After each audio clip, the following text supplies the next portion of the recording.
नमस्कार, बहुत स्वागत है आपका। हर खबर देख रहे हैं आप और मैं हूं आपके साथ शाहनवाज मिर्जा। विश्व क्रांति संरक्षण दिवस पर सीएम मनोहर लाल ने ट्वीट करा है और ये लिखा है कि प्रकृति के संरक्षण से ही धरती पर जीवन संरक्षण हो सकता है। आइए विश्व प्राकृतिक संरक्षण दिवस पर वन्य जीव जंतु की रक्षा और बिजली पानी की बचत, प्लास्टिक का बेहद कम उपयोग और अधिक से अधिक वृक्षारोपण करने का संकल्प लें और साथ ही प्रकृति के प्रति अपने कर्तव्यों का भी निर्वहन करें।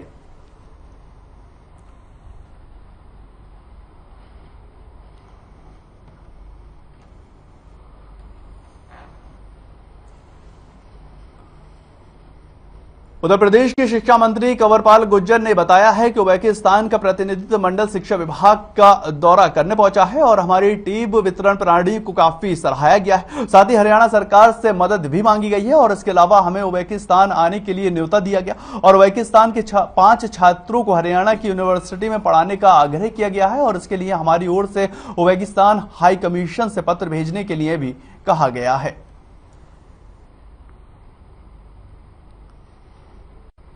सभी सुविधाओं से लैस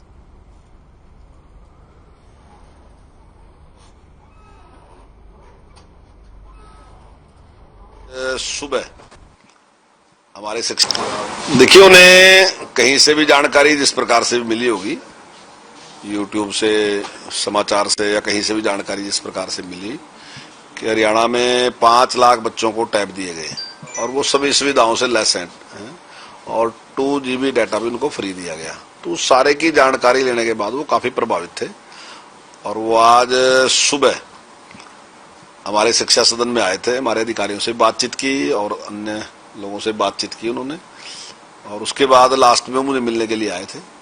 उन्होंने काफी तारीफ की। उन्होंने कहा कि कोरोना काल में जहां पूरी दुनिया थम गई, उस टाइम हरियाणा ने एक अच्छा काम किया, वैसे भारत ने भी अच्छा काम किया।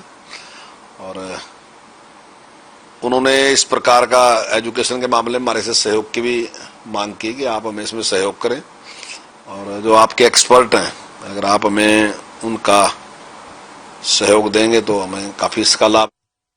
खबर कैथल से है, जहां पर मुद्रा लोन के नाम पर 2.5 लाख रुपए की ठगी का मामला निकलकर सामने आया है। दरअसल शिकायतकर्ता दीपक कुमार ने अपनी शिकायत साइबर सेल में दर्ज करवाई है और इसके बाद मुद्रा लोन के नाम पर ठगी हुई।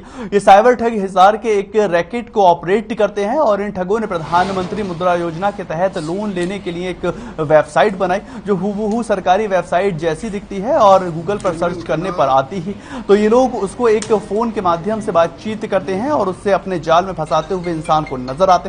फिलहाल साइबर ठगी करने वाले 4 आरोपियों को पुलिस ने गिरफ्तार कर लिया है और 35 लाख रुपए की ठगी को कबूला भी गया है। वहीं डीएसपी विवेक चौधरी ने प्रेस कॉन्फ्रेंस कर इस पूरे मामले का खुलासा किया है।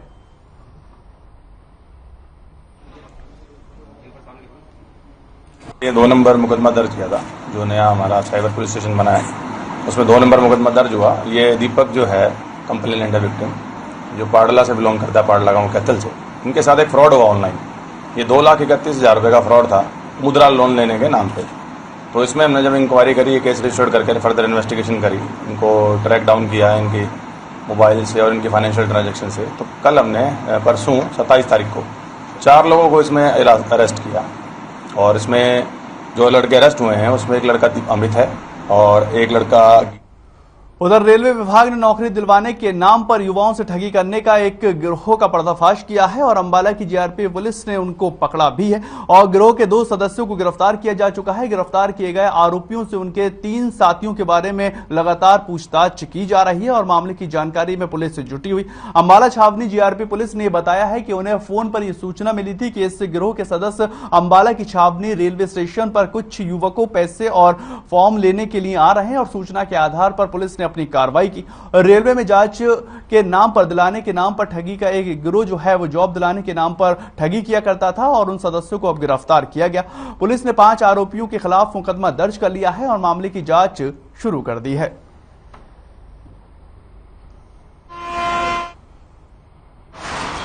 हम नहीं करे जी, नहीं जसोक है, जसोक फौजी जी उसने करे जी। मैं उसको तो मुझे कहा था फार्म लेके आओ, वहां से तो फार्म लेने आए थे, उसके अलावा मैं किसी चीज का नहीं पता जी। अशोक फौजी है जी। तो उन्होंने बोला वहाँ स्टेशन के पास 4 लड़के खड़े हैं, वहाँ से भीम के साथ चला जा, कागज से लेके आ। पैसे दिए आपने? ना, आपको पता है क्या होता था मामला, कैसे भर्ती करते थे, किस तरह से? नहीं, ऐसा कुछ नहीं। उधर यमुनानगर में प्रतिबंध के बावजूद भी हुक्का पिलाया जा रहा है और इसका खुलासा एक वीडियो के जरिए होता हुआ नजर आया। इसके बाद एंटी नारकोटिक्स विभाग की टीम ने अपनी कार्रवाई को शुरू कर दिया है। आपको बताएं कि एंटी नारकोटिक्स सेल की टीम ने वहां पहुंचकर हुक्के में इस्तेमाल सामग्री के सैंपल लेकर उसको जांच के लिए भेज दिया है और आगे की कार्रवाई करती हुई नजर आ रही है।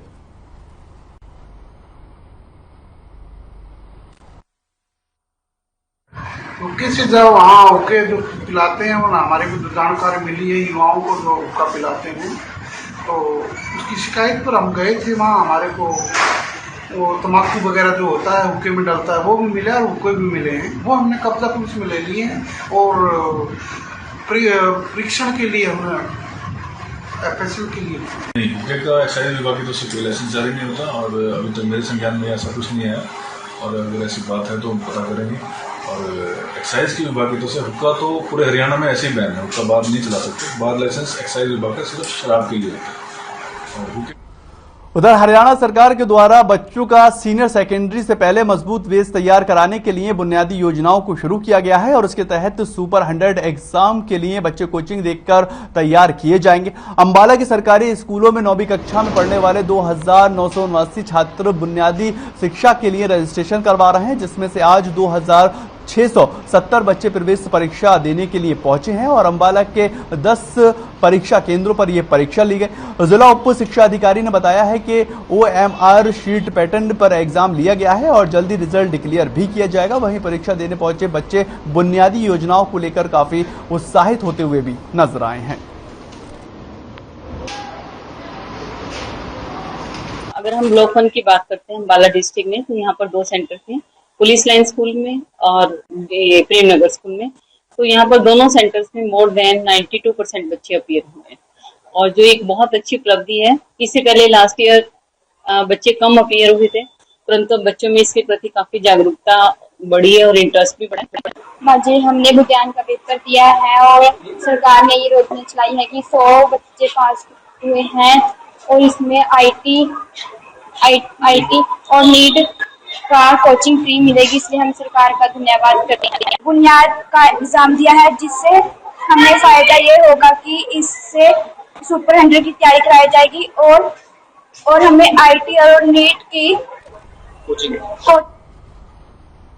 उधर कॉमनवेल्थ गेम्स 2022 में देश का प्रतिनिधित्व करने वाली निशा वारसी जिस गली और मोहल्ले में रहती हैं, वहां की स्थिति बेहद ही दयनीय बनी हुई है। अंतर्राष्ट्रीय खिलाड़ी निशा वारसी के परिवार और गली मोहल्ले के लोगों को मूलभूत सुविधाओं से करीब 8 सालों से वंचित रखा जा रहा है और जिसकी तरफ स्थानीय प्रशासन जानबूझकर ध्यान नहीं दे रहा। उनके मकान के सामने की गली उखड़ गई है और उसको नहीं सही करवाया जा रहा और सीवर जाम होता हुआ नजर आता है। पानी का अंबार नजर आता है और किसी को भी नहीं रहता कि इसकी सफाई करवानी। जिस तरह से हालात बने हुए हैं, एक अंतर्राष्ट्रीय महिला हॉकी खिलाड़ी के लिए ये काफी ज्यादा चिंता का विषय है और जहां पानी एक एक बूंद के लिए अंतर्राष्ट्रीय खिलाड़ियों का परिवार नहीं पहुंचता और स्थानीय लोग भी तरसते हुए नजर आते।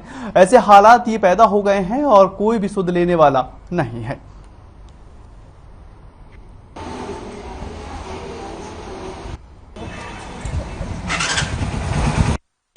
देखो, गली में पानी की, सड़क की सारी समस्या है। जिस वक्त ये ओलंपिक खेल के आई थी उस वक्त भी गली में मतलब रोड पे पानी इतना भरा हुआ था कि निकलने का रास्ता भी नहीं था। सबसे शिकायत कर ली, सबसे कह दिया, कोई सुनवाई नहीं है। न पानी की, मीठा पानी तो इस गली में, हमारी गली में तो बिल्कुल आता ही नहीं है। हम इतने परेशान हो जाते हैं कि सिर पे कहाँ से लाएं, कहाँ जाएं ढोने के लिए। बेटी खेलती है जब भी कुछ नहीं होता हमारी गली का, यहाँ रहने के बावजूद भी सभी परेशान हो रहे हैं। पानी की तो बेटा बहुत ज्यादा समस्या है, पानी बिल्कुल नहीं मिल रहा है। 30 साल तक रह रही है, ठीक है। कोई भी बन जाओ, किसी कोई सुविधा नहीं है। वोट मांगे जब बहुत ज्यादा मांगे हैं, बहुत सुविधा खोल कर है, ठीक है। नई गली है, हमारी बेटी खेल का है, उसके लिए भी रास्ता नहीं है। पानी की दिक्कत बहुत है बेटा, पानी ढोक मर लिए, पानी खारे भी नहीं मिलता, चाची पूछो तो। और कभी आवे कैंटर का पानी हफ्ते में 2 बार ही आवे, मुश्किल से भी। मैं किस ने पानी दे, उससे हम अपना गुजारा कर रहे। सीवर भरे पड़े, गलिया में बुरा हाल है, पड़ के हमारे दांत गोडे पानी सारे हाल गए।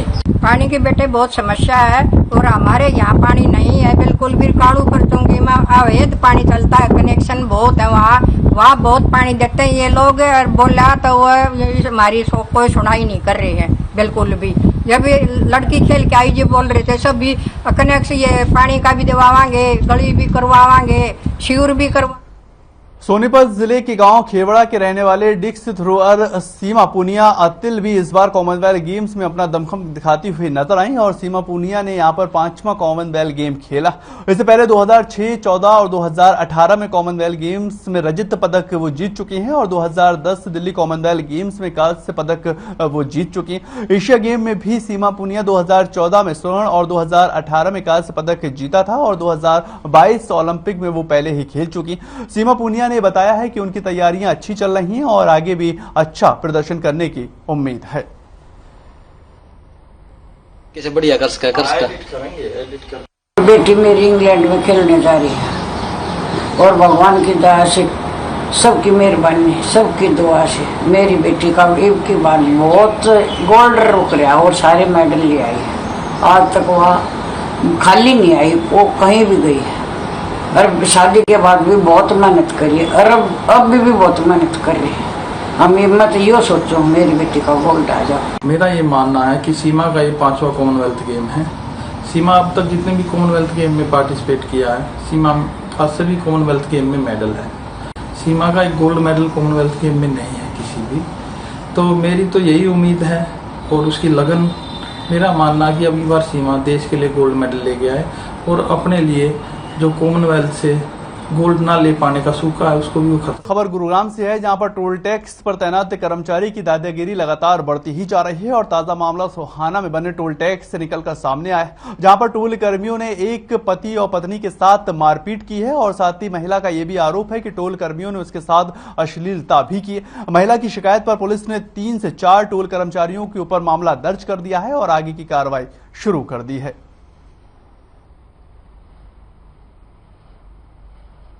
की शिकायत है कि भी वो वहाँ पे टोल पे जा रहे थे और उनकी गाड़ी को रोका, उन्होंने आगे जाने की कोशिश की तो उनके साथ मारपीट की और उसके साथ जो है ना अश्लीलता भी की गई। तो हमने उसमें केस रजिस्टर करके और आगे की इन्वेस्टिगेशन शुरू कर रखी है और जल्दी आगे की कार्रवाई। झज्जर जिले को नशा मुक्त बनाने के उद्देश्य से जिला पुलिस की ओर से नशा मुक्ति अभियान लगातार चलाए जा रहे हैं और इसी के तहत नशा व्यापारियों से जुड़े लोगों को गिरफ्तार भी किया जा रहा है और जो युवा नशे के आदी हो चुके हैं उनकी काउंसलिंग लगातार की जा रही है। डीएसपी राहुल देव ने यह बताया है कि जिले को नशा मुक्त रखने के लिए पुलिस प्रशासन कृत संकल्प लेती हुई नजर आई, जिसके लिए वार्ड वाइज और बूथ वाइज पुलिस टीम का गठन किया गया है जो समय समय पर लोगों को जागरूक करती रहेगी। उन्होंने ये भी कहा कि पिछले साल के मुकाबले इस बार नशा व्यापारियों पर शिकंजा ज्यादा कसा जा चुका है और काफी गिरफ्तारियां भी की जा चुकी हैं।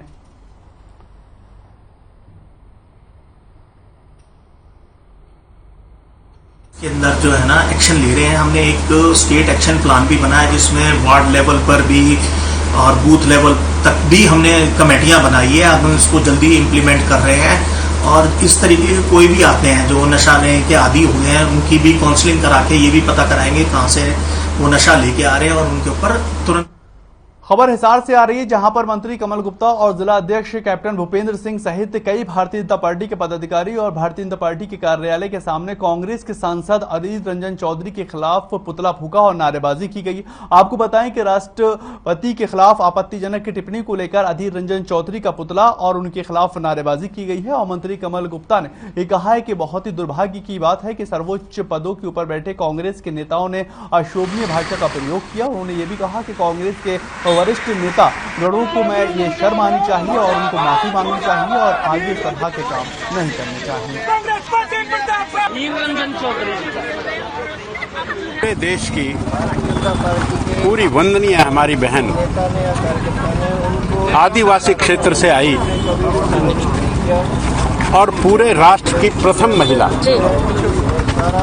हमारी बहन राष्ट्रपति और उसको कोई व्यक्ति जानबूझकर राष्ट्रपत्नी कहे, इससे बड़ा देश का दुर्भाग्य नहीं हो सकता और इससे बुरी कोई।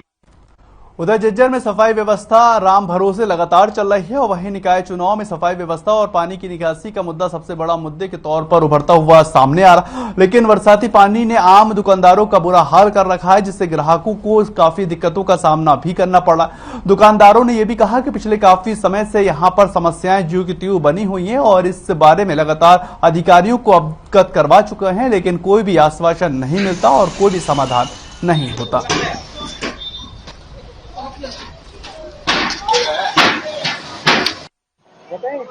समस्या जी पानी की है, ये निकासी नहीं हो रही यहाँ की नालियों की।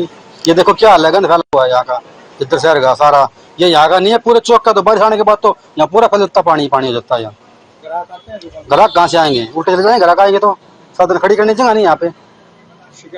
शिकायत इसकी है नाली की। बहुत जी बहुत बुरा हाल कर रखा है यहाँ। कई बार कंप्लेंट भी कर दी, मतलब कोई आश्वासन है, कोई कार्रवाई नहीं कर रही। कितने दिन पहले? ये 1 हफ्ता हो गया जी। कई बार वहाँ नगर पालिका में भी दिया है, PWD में भी दिया है, मतलब कोई सुनवाई नहीं है जी। अब कस्टमर क्या आएगा बताओ दुकान के अंदर। बुरा।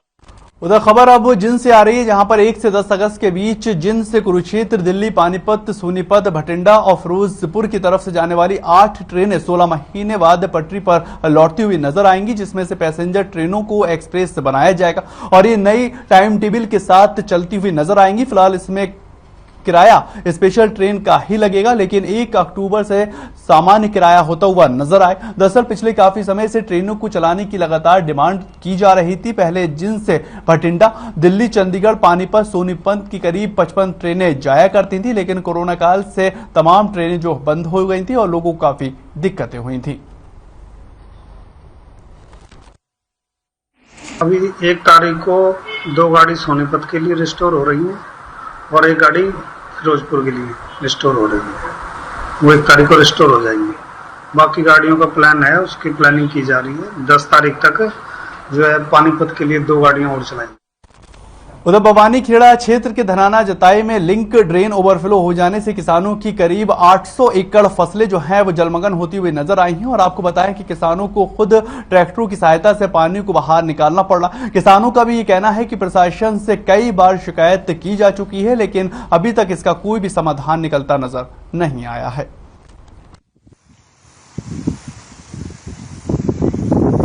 यार बिट्टी लग रही है और कोई समाधान नहीं हो रहा।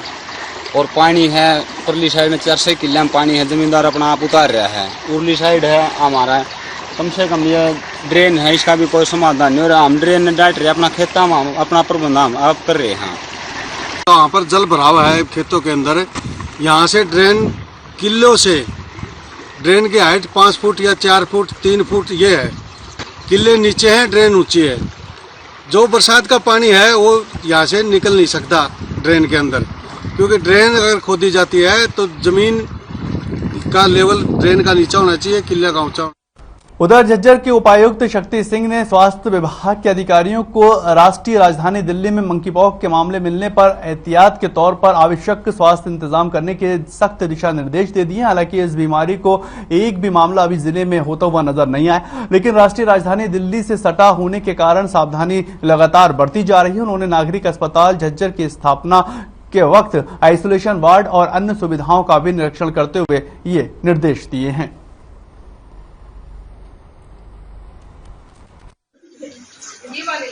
कि हमारे एडजॉइनिंग दिल्ली में मंकी पॉक्स का एक केस आ चुका है और जींद में भी कल की खबर है कि एक मंकी पॉक्स का केस आया है। तो उस पॉइंट ऑफ व्यू से आज विजिट किया है कि हमारा आइसोलेशन फैसिलिटीज ठीक से फंक्शनल है कि नहीं है। और आज डॉक्टर साहब ने भी प्रेस नोट के जरिए बताया है कि मंकी पॉक्स से बचाव के लिए क्या क्या करना होता है। तो उसके ऊपर भी मैं अनुरोध करूंगा कि लोग उसको जरा ध्यान से देखें। कोई अगर पशु इंजर्ड है, एनिमल है, क्योंकि एनिमल्स के थ्रू आता है ये, तो उसके घाव को पट्टी वट्टी करने से पहले साफ सफाई का ध्यान।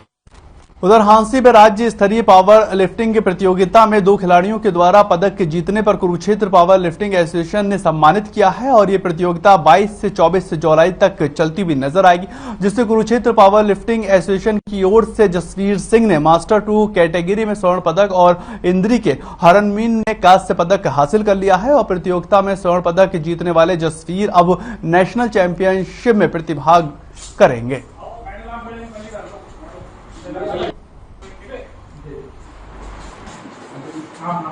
आज हमारे 2 होनहार कैंडिडेट्स प्लेयर्स का एक का गोल्ड मेडल आया है और एक का ब्रॉन्ज आया है।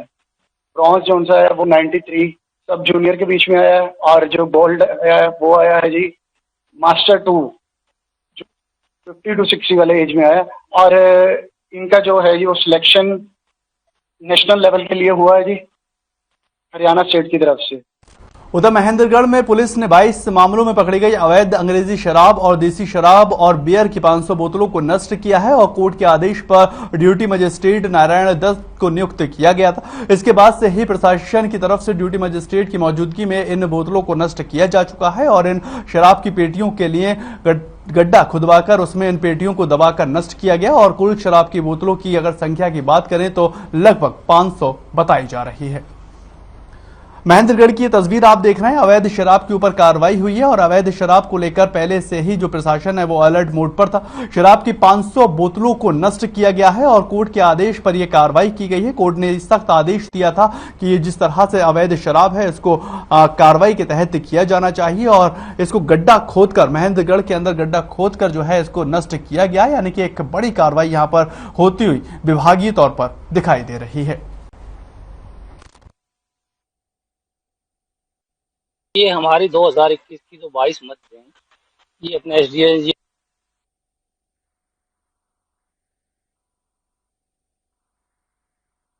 ये हमारी 2021 की जो 22 मत हैं, ये अपने एसडीएम महेंद्रगढ़ के आदेश अनुसार ड्यूटी मजिस्ट्रेट नियुक्त करके ना 22 मद हैं। इसमें करीबन 500 बोतलें हैं।